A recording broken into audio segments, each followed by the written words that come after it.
Thank you. It's wonderful to be back here in Japan. I always love my trips here. In fact, I was just here in December when we opened The Hunchback of Notre Dame, and earlier than that with Aladdin.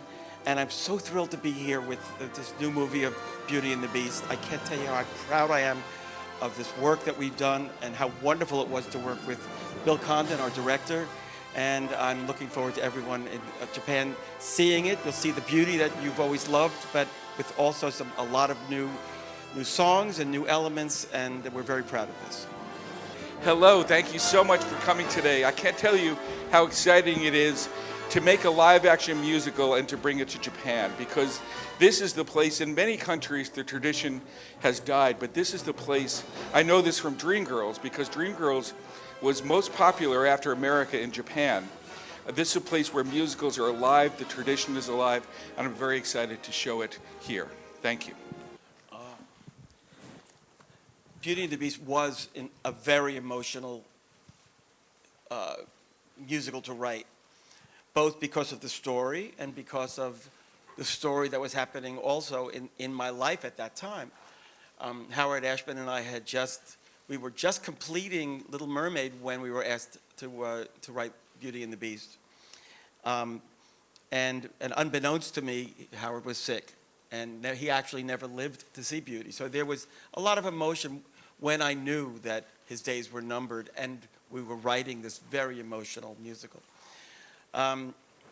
Besides that, in the original animated, it so harkened back to the soul of Walt Disney's earliest animated musicals in the look of it.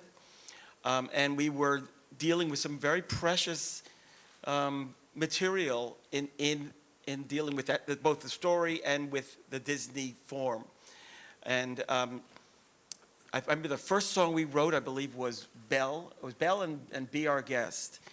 And we wrote this number. It was a 6-minute opening number. And Howard didn't want to send it to anyone because he said, who asked for a 6.5-minute opening number? And it was very ambitious. And I said, we should send it, please. So we sent it, and of course they loved it. And it was a signal to me that everyone really was looking to expand the form and really go for something ambitious and deep, and that was really meaningful to me. Yes, very good question. Yes, it is loved by the world. It's a classic. It's a perfect movie. So why redo it, really, is the question. You know, and for me, the answer was always the music. It was always the score. It seemed to me that it was again, perfect for that film, but it always seemed like it had even more to reveal. I saw the movie as an adult, and I fell in love with it, you know?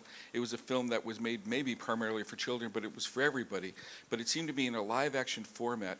The first rule was, don't do any damage. There's no problem to solve here. It is perfect. So take as much as possible from what was there and translate it. It becomes new just by virtue of being in this new medium. But then also everything that live action suggests, finding out more about the characters, finding out more about their psychology and backstory, more to make you believe that this is happening in reality.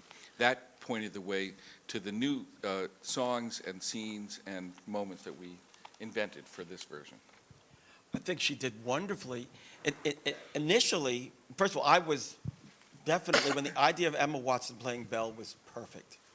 But the question was, how would she deal with singing? Because she had never really sung in a musical before. And I knew she had insecurity about that. She was nervous. And so we really wanted to support her and make sure she had her vocal coach. She had my musical director, Michael Kozerin. She had a man named Matt Sullivan, who was a music supervisor. She had Bill, who was wonderful in working with her. I tried to hang back a little bit because I think the composer could be a little intimidating sometimes. And she did wonderfully. We gave her the process she needed to really find her sea legs as a musical theater singer. And she did a wonderful job and really blended the acting and singing perfectly. I learned this morning from someone who runs a Disney fan website that Beauty and the Beast is the favorite of all the Disney animated films in Japan. So I just want to say to everyone who loves that movie that you should know that this movie was made by people who love it as much. It's as much a tribute to that movie as it is a new version of it. And I hope you all enjoy it seeing it as much as we did making it. Thank you.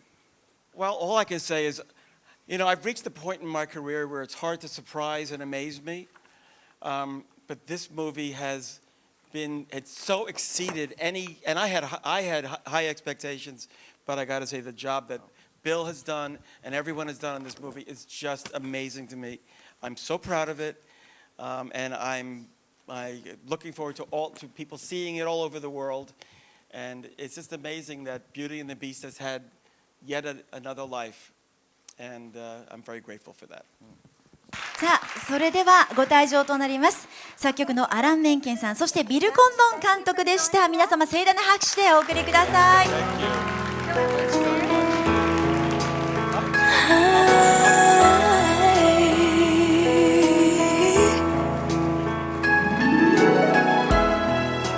Tale as old as time.